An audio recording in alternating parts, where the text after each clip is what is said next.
इस खबर के प्रायोजक है स्वामी विवेकानंद इंटर कॉलेज हैदराबाद आजमगढ़। प्रबंधक सुभाष यादव। बेहतर व अच्छी शिक्षा के लिए स्क्रीन पर दिए गए नंबर से संपर्क करें। बनाने के लिए अपना प्रतिनिधि चुन करके भेजना है। बहनों और भाइयों,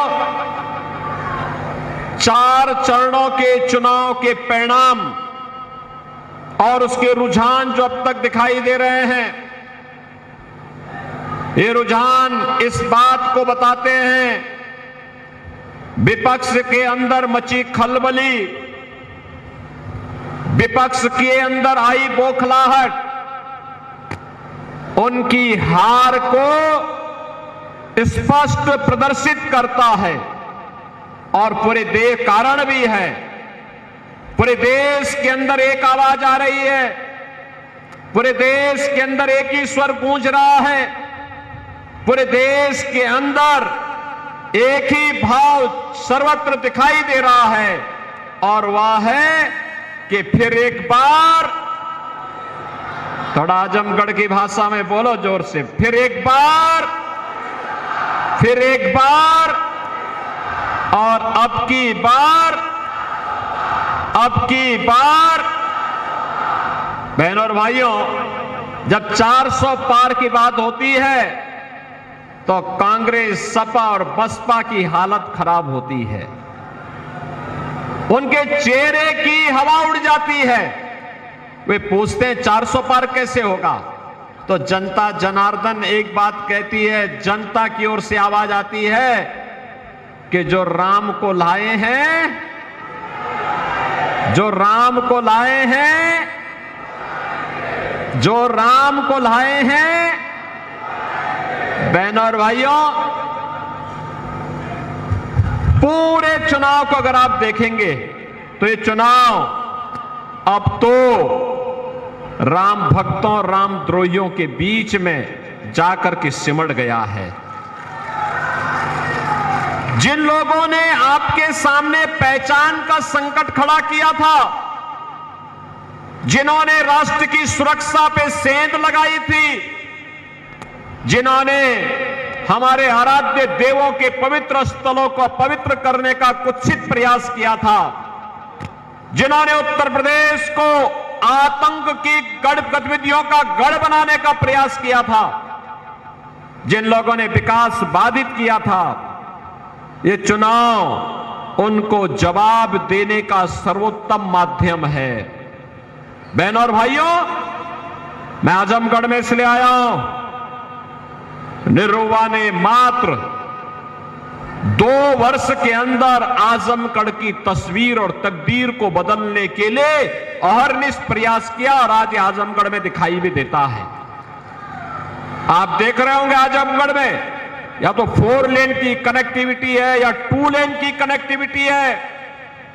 आजमगढ़ में महाराज सुहेलदेव के नाम पे विश्वविद्यालय भी बन गया है। आजमगढ़ में संगीत महाविद्यालय का निर्माण भी हो रहा है। आजमगढ़ में एयरपोर्ट का निर्माण भी हो गया है, और अब आजमगढ़ को लोग शक और अविश्वास की नजरों से नहीं देखते। आज के दिन पर होती है कि अच्छा, भोजपुरी का सुपरस्टार निरुवा के संसदीय क्षेत्र से जुड़े हुए लोग हैं, देखो इस रूप में लोग देखते हैं। आप चुन किसको रहे हैं, आप देखना, कहीं आप चले जाइए देश के अंदर। बहनों और भाइयों, अगर समाजवादी पार्टी का नेता होगा तो हर व्यक्ति उसको शक की निगाहों से देखता है। अरे सपा का व्यक्ति है तो लोग मान लेते हैं कि ये शरीफ तो नहीं होगा, ये जरूर कोई गुंडा होगा, ये कोई बदमाश होगा। और सपा का समर्थक है और कुछ और है तो लोग उसकी तलाशी लेनी शुरू कर देते हैं। पुलिस के कर्मी जैसे मिलते हैं, लोग समझने लगते हैं कि कहीं गड़बड़ करने के लिए आया होगा। बहनों और भाइयों, लेकिन निरुवा ने आजमगढ़ की तस्वीर को सरकार के साथ मिलकर के बदलने का प्रयास किया, और आज परिणाम है, आजमगढ़ का व्यक्ति कहीं जाता है तो लोग आज आपको शक की निगाह से नहीं देखते। हां, ये जरूर आपसे ख्वाहिश रखते होंगे कि आप भी भोजपुरी में कोई गाना सुना दीजिए। ये करते होंगे, लेकिन बहनों और भाइयों, पहचान का संकट आज के दिन पर आपके सामने नहीं, और ये सबसे बड़ी समस्या का समाधान पहले उन्होंने किया। दूसरा, उन्होंने यहां पर आपको एक पहचान दिलाने का प्रयास किया कि मेरे आजमगढ़ में भी विकास होना चाहिए, सड़क, बिजली, पानी, हाईवे, रेलवे, संगीत महाविद्यालय, विश्वविद्यालय की स्थापना, ये सभी लगातार अब आपकी पहचान बन रहे हैं। और इस पहचान को, भाई बैठ जाओ, ये आगे लोग बैठ जाएं, आने पीछे वाले को भी देखने दो, बैठ जाओ भैया, आराम से बैठ जाओ। और बहनों और भाइयों, ये जो यहां की समस्या का समाधान करके दिखाया है, एक योग्य जनप्रतिनिधि 2 वर्ष के अपने कार्यकाल के दौरान इससे अच्छा प्रदर्शन नहीं कर सकता है जितना निरुवा ने आजमगढ़ के अंदर करने का प्रयास का लगातार कार्य करता रहा। बहनों और भाइयों,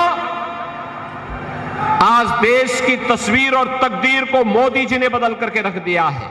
मिल रहा है भारत के अंदर सुरक्षा की अब कोई समस्या नहीं है। पहले याद करिए, देश के अंदर कोई आतंकी घटना घटित होती थी तो सरकार किम कर्तव्य विमूढ़ होती थी, और नाम भी आजमगढ़ का आता है, कहीं सराय मीर का, कहीं संजरपुर का, कहीं किसी अन्य क्षेत्र का। आजमगढ़ बदनाम हो चुका था। बहनों और भाइयों, 10 वर्ष में कोई आतंकी घटना का नाम सुना आपने? कोई आतंकी घटना नहीं घटित हुई। और अब तो पटाखा भी जोर से फट जाता है ना, तो पाकिस्तान पहले सफाई देता है और कहता है कि नहीं नहीं, ये मैंने नहीं विस्फोट किया, मेरा नहीं हाथ है, वो तो पटाखा फटा है। आतिशबाजी होती है, आतिशबाजी में भी अगर जोर से पटाखा फट जाता तो पाकिस्तान को सफाई देनी पड़ रही है, क्योंकि पाकिस्तान को मालूम है ये नया भारत है, छेड़ता नहीं है, लेकिन अगर कोई छेड़ता है तो उसको छोड़ता भी नहीं है। और बहनों और भाइयों, इसीलिए एक तरफ सुरक्षा है, देश का सम्मान है, और दूसरी तरफ विकास के बड़े बड़े कार्य भी हैं, गरीब कल्याण भी है। याद करिए, ये समाजवादी पार्टी की सरकार के समय खाद्यान्न घोटाला होता था, गरीब भूख से मरता था, गरीब चिकित्सा के भाव में दम तोड़ता था, गरीब के पास मकान नहीं था, किसान आत्महत्या करता था, नौजवान पलायन करता था, और चारों ओर अव्यवस्था अराजकता थी। कोई पर्व और त्योहार आता था, दंगा शुरू हो जाता था। कोई पर्व और त्योहार आता था तो बहनों और भाइयों कर्फ्यू लग जाता था। कोई बेचारा कमा करके लाता था, रास्ते में छीन लिया जाता था, लूट लिया जाता था। कोई व्यक्ति कमाने के लिए घर से बाहर गया, घर पे ताला बंद है, पता लगा कि ताला तोड़ करके उस मकान पे कोई सपाई गुंडा कब्जा कर लिया है। यही तो होता था। और बहनों और भाइयों, आज के दिन पर आप देखते होंगे, कोई व्यक्ति अगर गांव छोड़ करके कहीं रिश्तेदारी में गया है, कोई उसके घर को छेड़ेगा नहीं। कोई छेड़ेगा तो उसे मालूम है कि फिर उसको लेने के देने पड़ जाएंगे। देश और दुनिया को नौकरी देने की स्थिति में आ सके, इस प्रकार की परिस्थिति बनानी है। इसके लिए निरुवा यहां के लिए आवश्यक है।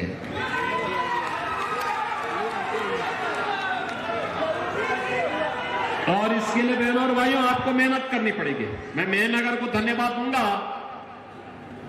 पिछली बार आपने उपचुनाव में निरुवा को यहां से भारी बहुमत से विजयी बना के भेजा था। फिर भेजेंगे पिछले रिकॉर्ड को तोड़ेंगे। देखो, ये समाजवादी पार्टी के लोग आज आए हैं और कल जब यहां से जाएंगे ना चुनाव के बाद, आपको पहचानेंगे भी नहीं। देखना, पहचानेंगे भी नहीं, क्योंकि वो अरे बड़े लोग हैं, पिकनिक मनाने के चले आए हैं। कोई इंग्लैंड घूमेगा, कोई कुल्लू मनाली की तरफ भागेगा, कोई कहीं और जगह भागेगा। उनको आपसे क्या लेना देना है? चुनाव में आ गए केवल पिकनिक मनाने के लिए, उनको विकास से भी कोई लेना देना नहीं। क्योंकि समाजवादी पार्टी की सरकार के समय में जितनी लूट खसोट करनी थी सब कर चुके जी। अब तो उसको निकालने की बारी आ रही है, इसलिए आजमगढ़ को एक बार घेराबंदी करने का प्रयास करेंगे सब। लेकिन अब बच के रहना थोड़ा, अपने बीच के निरुआ को चुनाव जिता करके भेजिए। विकास और सुरक्षा की जिम्मेदारी हमारी। करेंगे? आजमगढ़ करेगा? अरे वहां खोल करके सामने आके बोलो, दोनों हाथ पा करके बताओ मुझे, क्या करेंगे? क्या निरुआ चुनाव जीत करके जाएगा? लेकिन बहन देखो, जनप्रतिनिधि अच्छा चुनना चाहिए, वही विकास लेके आता है। अब देखो ना, आपने समाजवादी पार्टी को बार बार चुनाव जिता के भेजा, सभी विधायक उनके ही है। सांसद भी 2019 में आपने एक सपा का जिताया, एक बसपा का जिताया। खैर, बसपा का सांसद तो देर आए दुरुस्त है, उन्होंने कहा भी मैं गलत पार्टी में थी, अब वो बीजेपी में आ गई है। लेकिन उपचुनाव में समाजवादी पार्टी की जमानत आपने जब्त करवाने का काम किया था, और देखते ही देखते अब पहचान भी बदल गई आजमगढ़ की, और विकास भी हो रहा है। विश्वविद्यालय भी मिल गया है, मेडिकल कॉलेज भी अच्छे ढंग से काम कर रहा है, नर्सिंग कॉलेज भी हम लोग वहां पे बना रहे हैं। यहां की बेटियां नर्सिंग का अध्ययन यहीं पे करेंगी आजमगढ़ में ही। और संगीत महाविद्यालय, नए नए निरुआ पैदा होंगे, नए नए अम्रपाली दुबे पैदा हो जाएंगे यहां पर, क्योंकि सबको एक्टिंग करने का एक मंच ये लोग यहां पे दे देंगे। हमारा आजमगढ़ अब आतंकवाद का नहीं, और उनको एक एक मकान भी उपलब्ध होगा जिनके पास मकान नहीं है। हर घर में नल है, और नल में शुद्ध आरओ का जल भी है। ये पहली बार हुआ है बहनों और भाइयों। ये जो दिया मोदी जी ने, ये जो मोदी जी ने दिया है, क्या इसमें किसी का चेहरा देखा गया क्या? किसी की जाति पूछी गई क्या? किसी का मत और मजहब पूछा गया क्या? ये तो जो भी दिया है सबका साथ और सबके विकास के भाव के साथ दिया। लेकिन बहनों और भाइयों, इस सब के बावजूद भी लोग अगर ये मानते हैं कि अभी भी कुछ बाकी है, तो हम कह रहे हैं वह सब कुछ करेंगे जनता जनार्दन के लिए जो उसकी आवश्यकता होगी। और यही नहीं, गरीबों का कल्याण भी हुआ है, तो 500 वर्षों का इंतजार भी समाप्त होकर के अयोध्या में रामलला को विराजमान कराने का काम भी किया है। आजमगढ़ के कितने लोग हैं जो अयोध्या गए हैं दर्शन करने के लिए? अरे पूरी अयोध्या, पूरे आजमगढ़ ही होकर के आ गई है। बहनों और भाइयों, आज अयोध्या आप देख रहे होंगे कैसे चमक रही है। आप तो पहले भी गए होंगे, पहले में और अब में अंतर है ना। देखो, पहले राम भक्तों पर गोली चलती थी, और आज राम भक्तों का आवभगत कैसे होता है अयोध्या में आपने देखा होगा। लाखों की संख्या में लोग आ रहे हैं, सम्मान के साथ वहां दर्शन भी कर रहे हैं, प्रसाद भी पा रहे हैं।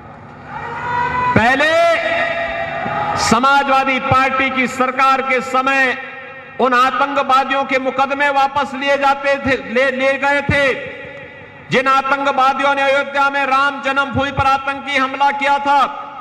बजरंग बली का मंदिर, संकट मोचन मंदिर काशी में जिन आतंकियों ने आतंकी हमला किया था, समाजवादी पार्टी ने उन आतंकवादियों के मुकदमों को वापस लेने का कुत्सित प्रयास किया।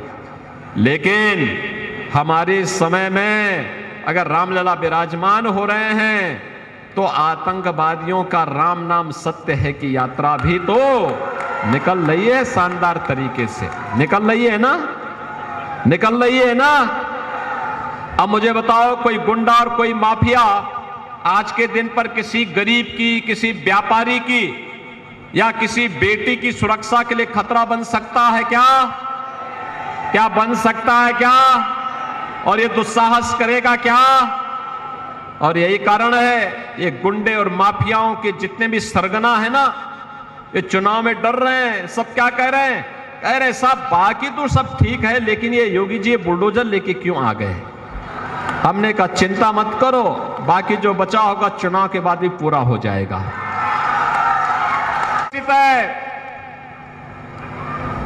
गरीब को 5 किलो राशन प्रति माह मिल रहा है। 80 करोड़ लोग फ्री में राशन की सुविधा का लाभ प्राप्त कर रहे हैं। और मैं तो फिर कहूंगा कि अगर कोई आज के दिन पर पाकिस्तान का राग अलाप रहा है तो उसको कृपा करके पाकिस्तान ही चला जाना चाहिए, हिंदुस्तान पर वो बोझा न बने। क्योंकि आप देख सकते हैं कि 80 करोड़ लोगों को मोदी जी फ्री में राशन की सुविधा दे रहे हैं और पाकिस्तान में 23 करोड़ की कुल आबादी और वह भी भूखों मर रही है। अरे मोदी जी ने 10 वर्ष में 25 करोड़ लोगों को गरीबी रेखा से उभारने का काम किया और कमबख्त पाकिस्तान है, वहां पर लोग भूखों मर रहे हैं और तब भी कोई राग अलाप रहा है पाकिस्तान का, तो जाएं खुशी के साथ पाकिस्तान जाएं, भारत की एक समस्या का समाधान और हो जाएगा। बहनों और भाइयों, 60 करोड़ लोगों को 5 लाख रुपए हर वर्ष स्वास्थ्य बीमा का सुविधा प्राप्त हो रहा है। और जो भी गरीब आता है, कोई सांसद, कोई विधायक, कोई पूर्व विधायक, पूर्व सांसद, कोई पदाधिकारी या पीड़ित भी अगर मुझे लिख देता है कि मैं बीमार हूं, मेरे उपचार में पैसा खर्च होना है, मेरे पास पैसा नहीं, कोई कमाने वाला नहीं, मैं कहता हूं निश्चिंत होकर के अपना उपचार कराइए, खर्चे की जिम्मेदारी मैं उठाऊंगा, चिंता मत करो। बहनों और भाइयों, हम पूरा पैसा देते हैं। 12 करोड़ रुपए तो केवल निरोवा ही यहां के गरीबों को उपलब्ध करवाया है। बहनों और भाइयों, इसके अलावा किसान को किसान सम्मान निधि, गरीब के घर में शौचालय का निर्माण हो गया, 4 करोड़ गरीबों के मकान बन गए और मोदी जी ने कहा है कि 70 वर्ष से ऊपर के हर एक बुजुर्ग के लिए चुनाव के तत्काल बाद 5 लाख रुपए का आयुष्मान भारत कार्ड जारी करेंगे, उपचार करेगा, बच्चों के ऊपर बोझ नहीं बनेगा।